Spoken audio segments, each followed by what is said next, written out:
before pyramids spoke in stone, before Rome ruled the West, a civilization quietly flourished in the East, a world of chants, fire rituals, cosmic order, and divine knowledge. It all began with the Vedas, the oldest known scriptures in human history. Passed down orally through generations, these sacred Sanskrit hymns weren't just prayers, they were the heartbeat of a new civilization. The Rig Veda, the oldest of them all, sang of cosmic order, Rita, and invoked powerful deities like Agni, Indra, and Varuna.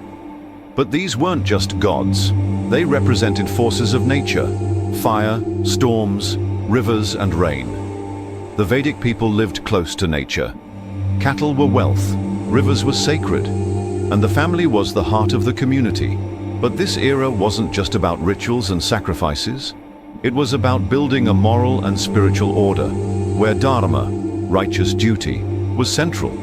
Society began to evolve, with divisions like Brahmins, priests, Kshatriyas, warriors, Vaishyas, merchants, and Shudras, laborers. By 800 BCE, a new light began to shine from within. The Upanishads emerged, not as rule books, but as windows into the soul. They asked bold questions. Who am I? What is real? What happens after death? Their answers, revolutionary. They introduced Atman, the inner self, and Brahman, the infinite universal spirit. And most astonishing of all, Atman is Brahman, the divine lives within you. But ideas alone weren't enough. People needed stories. That's when the great epics, the Ramayana and the Mahabharata, entered the stage. These were not mere legends. They were moral blueprints, teaching honor, devotion, sacrifice, and duty. Even today, from temples to television, from dance to daily values, these epics breathe life into Hinduism. From sacred hymns whispered in the winds, to the soul-searching questions of the Upanishads, to the timeless tales of heroes and gods, the Vedic age built more than a culture. It built a civilization of the spirit. The Rig Veda, one of the oldest known scriptures in the world, was composed around 1500 BCE in the Indian subcontinent. But it's not just a book of hymns. It's a window into the soul of an ancient civilization that saw the universe not as chaos, but as cosmic harmony. At the heart of this worldview was the concept of Rita, the idea of a cosmic order, a natural law that governs everything.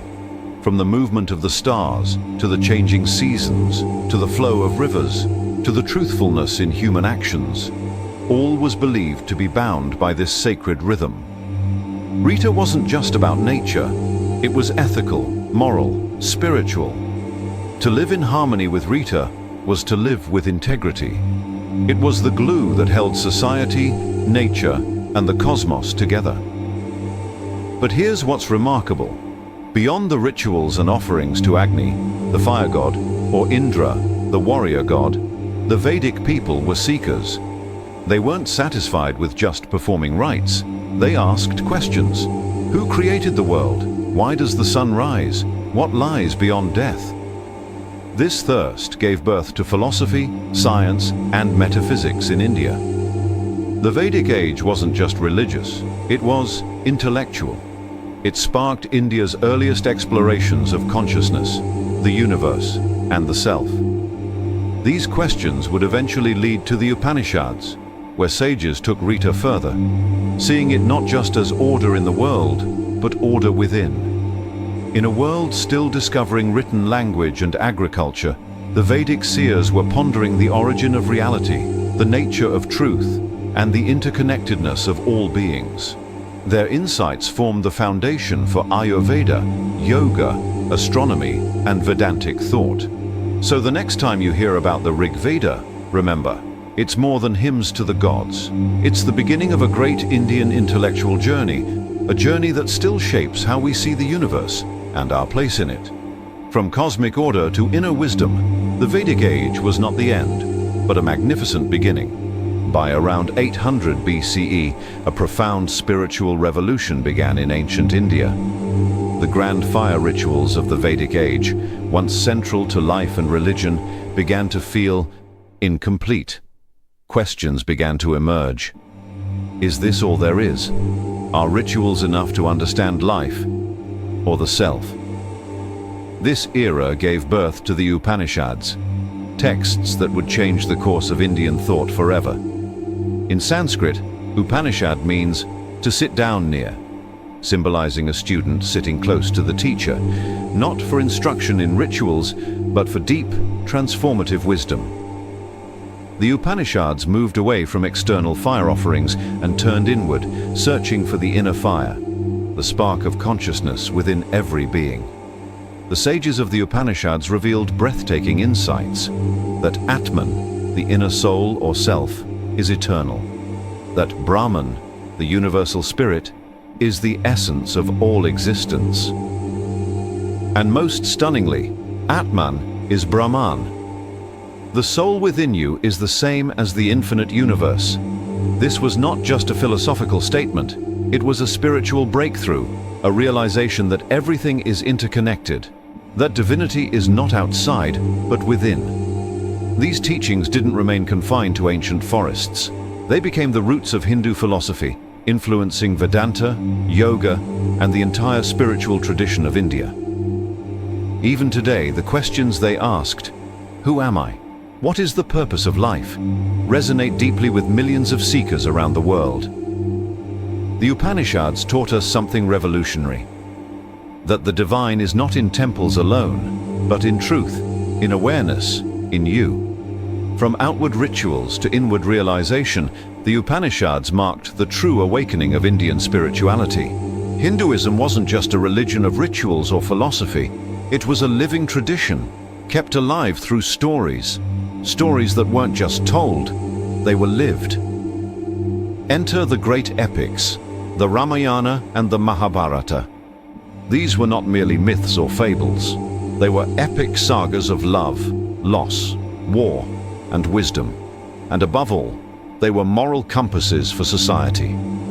The Ramayana taught the ideal of Dharma through the life of Lord Rama, his unwavering truth, sacrifice, and devotion. The Mahabharata, a vast ocean of stories, explored the grey complexities of human nature, culminating in the Bhagavad Gita, a spiritual guide for life's greatest dilemmas. These epics didn't stay locked in ancient times.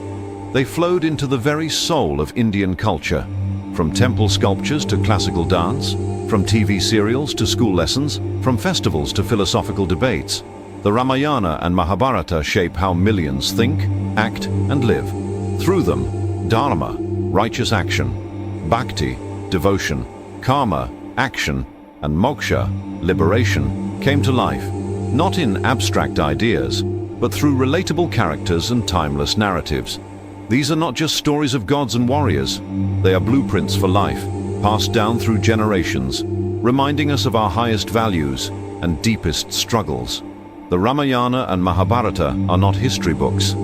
They are the heartbeat of a civilization. From the crackling flames of ancient yajnas to the silent wisdom of forest sages, from mighty wars and heroic journeys to the timeless truths of Atman, Dharma, and Bhakti.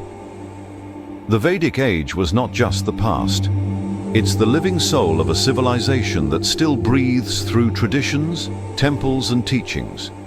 Its legacy echoes in every prayer, every philosophy class, every story a grandmother tells her grandchild by candlelight. So, what do you find most fascinating about the Vedic age? Is it the cosmic order of Rita, the soulful wisdom of the Upanishads, the epic adventures of Rama and Krishna? Let us know in the comments below. We'd love to hear from you. Like this video if you learned something new. Share it with fellow knowledge seekers. And don't forget to subscribe for more journeys through India's incredible past. This is not just history. It's a heritage that lives on. The Vedic legacy lives on.